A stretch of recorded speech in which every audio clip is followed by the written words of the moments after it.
Sport Business Club. À vos marques. Et nous allons nous y intéresser au travers de son partenaire informatique. Ce partenaire, en l'occurrence, c'est Atos. Bonjour Patrick Adiba. Bonjour. Merci d'être avec nous. Vous êtes vice-président exécutif d'Atos. Je présente les personnes qui sont autour de cette table. Bruno Fraioli qui n'a pas bougé. Rodolphe Bonas qui nous a rejoint, le directeur général de CACOM. Et Valérie Potin. Bonjour Valérie. Bonjour. Et également le rédacteur en chef des marques à la loupe. Alors, on va donc évidemment parler de l'implication d'Atos, et notamment en termes de technique, parce que ce que vous faites, c'est mine de rien sur vos épaules, qu'on a envie de dire, repose le succès ou non pour nous téléspectateurs de tout ce qui va se passer à Rio. Et justement, Rio, on va quand même s'y attarder quelques instants. Il y a beaucoup de doutes, beaucoup de questions qui se posent, notamment sur la préparation de ces JO. Est-ce que vous, en tant que partenaire, vous êtes confiant? Est-ce qu'aujourd'hui, les installations sont à jour? Est-ce que tout se passe bien là-bas? Tout à fait. Alors nous sommes à une trentaine de jours des Jeux. Nous avons fait la répétition générale il y a environ un mois. Et à cette étape-là, lorsque nous avons comparé l'état de préparation des Jeux de Rio aux Jeux de Londres, par exemple, Rio est au même niveau, voire en avance, en ce qui concerne la technologie. C'est-à-dire, pour le périmètre qui nous concerne, tout va bien, les infrastructures sont là, les lignes télécom sont là, les ordinateurs, donc tout est prêt pour pouvoir dérouler les Jeux. Et pour le périmètre qui vous concerne un peu moins, parce que si vous y êtes allé, vous avez quand même des yeux, et nous on n'y était pas, donc voilà, vous pouvez nous raconter, est-ce que les infrastructures autres, les stades, est-ce que tout est prêt? Alors aujourd'hui, oui, en tout ce qu'on a pu revoir, bien entendu, puisqu'on est aussi client, on a besoin d'hôtels, on a besoin de se déplacer, on a besoin de bouger nos 3500 business technologistes qui vont faire les Jeux. Donc tous les infrastructures et tous sont aujourd'hui fonctionnels. Alors il y a bien entendu des choses qui vont arriver très très tard, comme dans tous les Jeux, c'est un peu normal, mais pas plus que dans d'autres Jeux, de ce que l'on peut voir en tout cas. C'est la 8e participation d'Atos à des Jeux Olympiques, 4 notamment pour des JO d'été.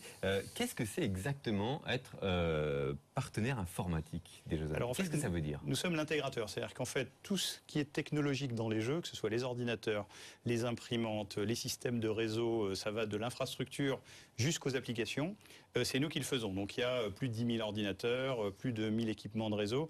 Pour vous donner un parallèle, c'est comme si on installait l'infrastructure informatique d'une entreprise de 300 000 collaborateurs qui aurait 4 milliards de clients. C'est exactement ça. Donc on installe tout de A à Z et il y a simplement quelques systèmes comme par exemple le ticketing qui sont à part, mais tous les systèmes informatiques, donc les résultats, la préparation des Jeux, les accréditations sont faits par Atos. C'est un petit mot sur les accréditations, vous voyez ces badges qu'on voit. Dans les Jeux Olympiques, c'est très particulier, je crois que c'est la seule manifestation au monde, ça a valeur de visa. Donc si vous avez besoin d'un visa pour aller au Brésil, il suffit que vous ayez votre accréditation et votre passeport, vous n'avez pas besoin de l'avoir imprimé sur votre passeport. Donc c'est un système ultra sécurisé et connecté bien sûr à l'immigration et autres. Et puis Atos, finalement, et ce que je dis toujours, la marque sans doute la plus visible, parce que c'est votre nom qui est sur le petit bandeau qui tient à l'accréditation, et forcément, tout le monde a la marque Atos sur soi. C'est tout à fait vrai. En fait, on a depuis Vancouver, en fait, on fournit les lanyards, donc qui permettent de tenir les accréditations. Et c'est vrai qu'on est très visible, puisque tout le monde, à part la reine d'Angleterre, doit être accrédité pour rentrer sur les Jeux. Mais en même temps, Valérie, l'objectif d'Atos, c'est justement qu'on ne le voit pas. Oui, c'est ça. Enfin, c'est pas l'objectif, mais ce qui est assez surprenant dans l'histoire, c'est que c'est vrai qu'à Atos, on parle d'une marque B2B qui recherche pas forcément la visibilité.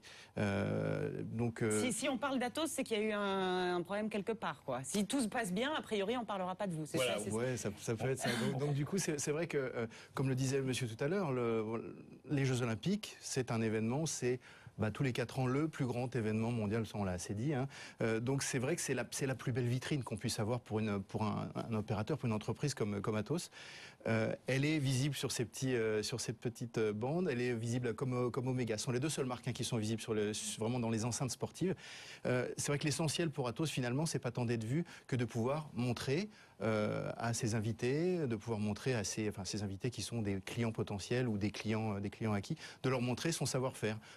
En gros, l'idée, c'est de leur montrer que quand on est capable de gérer un barnum comme celui parce que faut appeler chat à chat, un barnum comme celui des Jeux Olympiques, on est à peu près capable de gérer tout. Ouais, Barnum avec notamment donc l'accréditation des sportifs, des journalistes également, des VIP, et se pose évidemment en ce moment plus que jamais la question de la sécurité. Comment faire en sorte, parce que c'est vous encore une fois qui êtes en charge de tout cela, comment faire en sorte que le risque zéro existe dans le cadre de ces Jeux Olympiques? Alors au niveau sécurité, c'est très important hein, pour les Jeux, mais aussi pour d'autres systèmes. On se rend compte aujourd'hui que la sécurité informatique, c'est quelque chose de très important. Il se trouve qu'on a travaillé là-dessus très tôt, depuis Salt Lake City en 2002, parce qu'en fait, après les attentats du 11 septembre, le FBI en fait était très soucieux d'une attaque potentielle cybersécurité. À l'époque, en 2002, très peu de gens se souciaient de la cybersécurité. Les premiers smartphones sont arrivés en 2007. Hein, les Jeux de Pékin, il y avait 2% des transactions faites sur des smartphones. Et donc, on a travaillé très très tôt sur un système de protection qu'on a ensuite renforcé au cours des Jeux.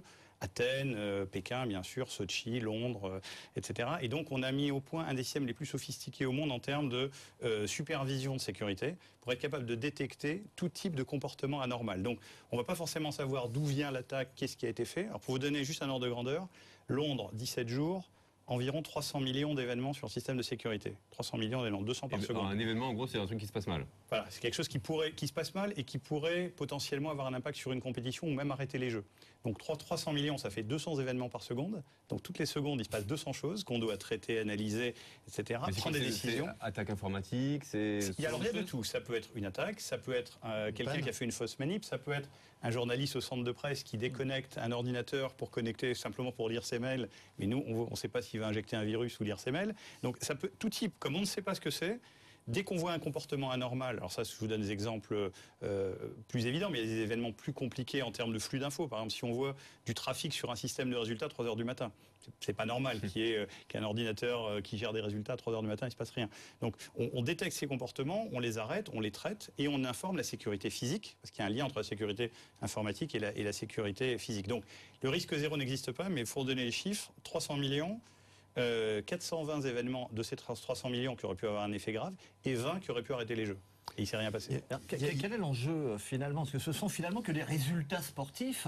Il y a un véritable enjeu économique. Alors vous parlez, je devine un petit peu votre réponse, hein, d'arrêter les Jeux, où là il y a un enjeu économique. Mais finalement c'est ça, on n'est que dans le sport. L'enjeu de sécurité informatique sur des résultats sportifs, c'est que ça. Alors oui et non, parce que pour préparer l'événement, il y a beaucoup les Jeux Olympiques, la cérémonie d'ouverture, c'est là où il y a quasiment le plus de chefs d'État et de gouvernement. À Pékin, il y avait 107 chefs d'État et de gouvernement. À Londres, 90. Donc c'est des événements très importants.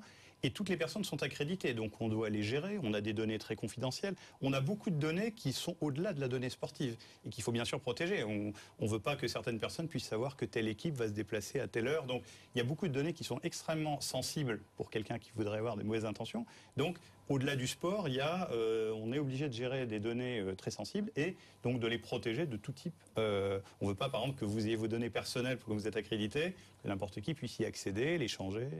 Puis on est quand même sur un sujet, sur des données qui font vivre et qui font fonctionner tout un écosystème qui est celui du sport. Je crois qu'il y a 8 milliards de devices qui doivent être renseignés pendant les Jeux, ce qui est quand même assez énorme. Et je rebondis sur ce que vous disiez tout à l'heure en matière de sécurité. Je crois que sur les 2 dernières années, il y a eu à peu près 200 000 heures de tests qui ont été faites et un millier de scénarios pour à peu près tout envisager finalement. Exactement. Des tests que vous avez fait à distance en fait. Vous n'avez pas besoin d'être, c'est la magie du cloud. Voilà, vous faites ça depuis l'Espagne. Vous avez un immense test lab et vous avez fait tous les tests pour les Jeux Olympiques en amont depuis là-bas. Alors on a fait les deux. On a fait des tests depuis l'Espagne, on a fait des tests depuis Rio, parce que les prochains Jeux en 2018 à Pyeongchang et à Tokyo en 2020, sur lesquels nous travaillons déjà, seront complètement faits au travers du cloud, depuis notre centre de Barcelone et Madrid, à travers le cloud. Donc on a fait des tests, et dans ces tests, on a 200 000 heures de tests, donc 4 ans de préparation, 3500 personnes.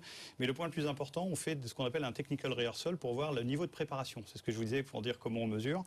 Et dans ce test-là, on a joué 1000 scénarios, donc on a une équipe fantôme qui crée des problèmes. Donc qui vient, qui déconnecte, qui injecte des virus, qui simule des incendies.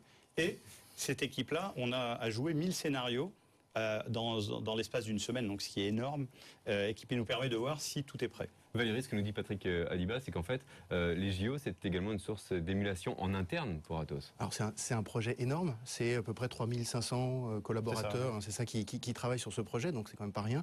Et c'est vrai que oui, imaginez pouvoir dire déjà tout simplement, hein, pour son plaisir personnel, qu'on travaille pour les Jeux Olympiques, c'est pas donné à tout le monde. Donc c'est vrai que c'est un projet qui crée une vraie émulation, il y a tellement de choses à faire que ça devient un outil non pas de management, mais de communication interne, effectivement. Ça vous coûte combien besoin de ce partenariat, de fournir tout ça aux Jeux Olympiques? C'est uniquement d'ailleurs un contrat de fournisseur de toutes ces technologies ou il y a en plus un chèque Non, c'est une très bonne question. En fait, on a deux contrats. On a un contrat technologique dans lequel on fournit des services, on est payé pour ces services. Alors, je ne peux pas vous donner le montant exact parce que par contrat, le comité olympique ne nous permet pas de le donner, mais c'est plusieurs centaines de millions, enfin même au-delà du milliard, si on regarde l'ensemble. Donc c'est un très gros contrat informatique. pour lequel vous êtes payé. Pour lequel on est payé.